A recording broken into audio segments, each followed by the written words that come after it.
happening, Blades? And welcome back to the Blades Ramble. I am, of course, Jimmy, and we are proudly sponsored by Action Coach Sheffield. If you are a growing business and need support to continue that growth, they are the people to speak to. We are also proudly sponsored by Triple Point Brewery. Confidence is key, and my keys all jangling. I can open any door, serving body, bits, and more. Thank you to Triple Point for supporting the Ramble. Find us there every home game, supporting the Blades as per. So, snap Ramble today. That means it's going to be a very quick one. And I know I'm one to ramble on, but we've got one topic to discuss today. And I want you to be honest with your answers in the comments. Do we sell Anel? I think people have heard my stance on it, and I will get to that. First of all, I'm going to give the side of keeping him. Anel Ahmedhodžić is a Bosnian international with undoubtedly untapped potential. Shout out to Riley, who does a lot of shorts content for the channel at the moment. He's of the belief that Anel is a £30 million player waiting to happen. He's not shown it this season, but he thinks there's a potential there for him to become a £30 million plus defender. And I agree with that, to be honest. I tend to agree because the bits that we've seen of him when he's in possession of the ball, he could fit into a Liverpool or a Tottenham or a Man City and be quite comfortable because they're not pressed as highly. They're not as under pressure as we are. They're not out of possession as often as we are.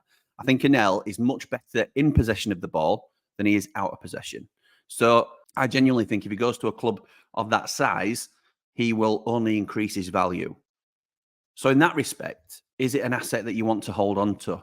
I can see the argument for it. I suppose the other question you've got to balance there, though, is do you think we've got a fighting chance of survival? And some people have written us off already, and I understand those that have.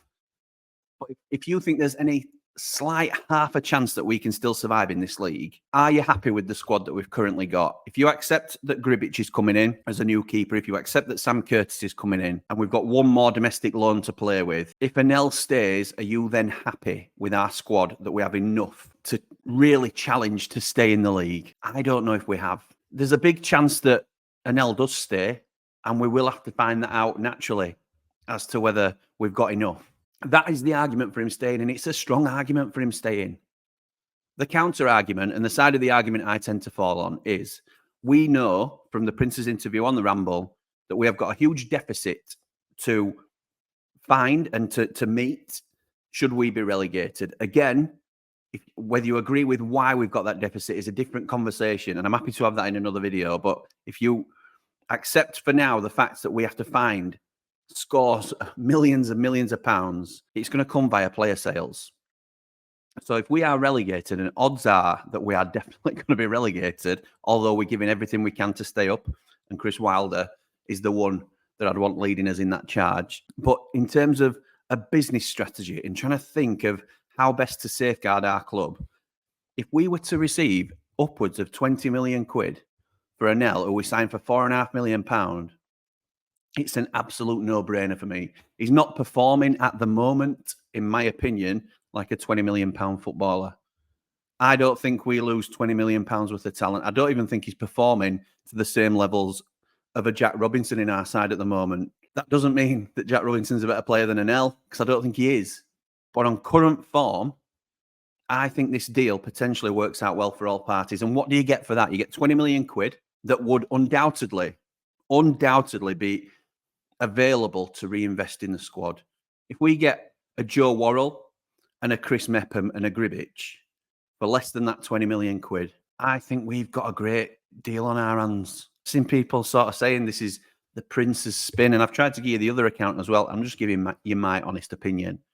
But as I say, I'm not going to keep you long today. It's just a snap ramble to put that out there for you. What do you think? Do you keep Anel? And I understand the reasons for wanting to keep him. Or do you sell him and take the money now, because he'll undoubtedly be sold in the summer if we're relegated anyway, maybe for a lower price? And do you try and reinvest it? And if you only go out and get Joe Worrell for 10 million and we're still relegated, then it's £10 million less than we have to find in player sales next year. That's my point. Let me know what you think in the comments. If you're not already, please do like, comment, share, and subscribe.